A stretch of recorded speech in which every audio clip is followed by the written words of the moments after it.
Hi guys, it's Amy.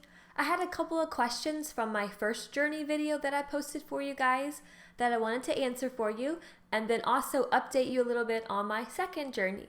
So the first question I got was, did I get to hold the babies? And I did get to hold them, but not right away. As soon as they were born, they had to go to the NICU because they were needed to learn how to swallow and breathe a little bit better on their own. And so it was about a week and a half into their NICU stay that the parents called and asked if I wanted to come visit. And of course I did. So my husband and I drove to the hospital and we got to sit there for about an hour with the babies and hold them and talk to them and love on them. And oh my goodness, it definitely was a very special moment. And my journey felt very complete at that moment, that I got to see them and hold them and say, here you are, here's your parents. Oh, it was absolutely wonderful. And so definitely made me think that I wanted to do this again.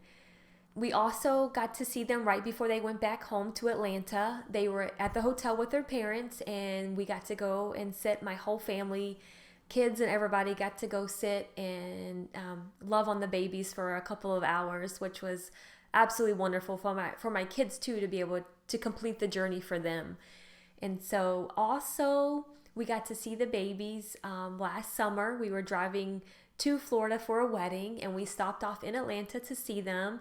And it was so fun seeing them a little bit older and with their parents, just like as a complete family. It was great. And definitely, like I said, definitely sealed the deal for me to do this again. That's what the journey was all about, seeing the babies with their parents. The next question is, did the IPs speak English? And yes, they did very well. They were actually not from Hong Kong. They were from Europe, but they were in Hong Kong for work. But yes, spoke very good English. So there was never any communication issues or anything. So the next question was about contact during pregnancy. And the IM and I spoke mainly over text. I think we talked on the phone once or twice, but the majority of the conversations were via text. And it was probably once a week, maybe 2 or 3 times a week once we got closer to their birth. But yes, definitely very good communication via text with the parents. The next question was about my family being vegan and what do we eat and what do we buy. And so I think what I'll do, since we have a couple of months until we transfer again, I thought it might be fun to do like some grocery hauls for you guys so you can see what we buy, and also link in some or do some videos for recipes and meal ideas. I think that's all the questions that you guys had. Thank you so much. This is a fun video to make because I know this is what you want to hear.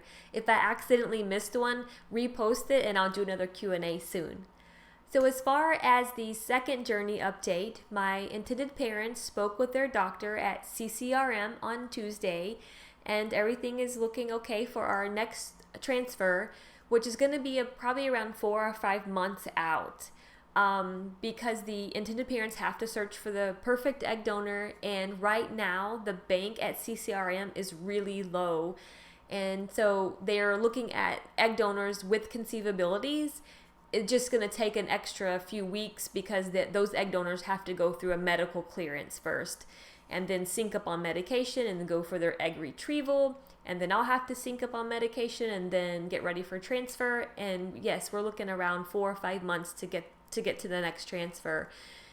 So in the meantime, yes, I would love to do whatever video you want me to do. So if you want to put those down below of any ideas you have for me. Otherwise, I think I'll do some fun ones with our vegan grocery hauls and just some other just random stuff to keep us going until we get ready to start back on medication and things like that. Thank you guys so much for watching and following me on this journey. Again, don't forget to like and subscribe. And also now you can follow me on Instagram. I opened an account there under Happy Amy, so you can look me up there. Thanks so much, and we'll talk soon. Bye.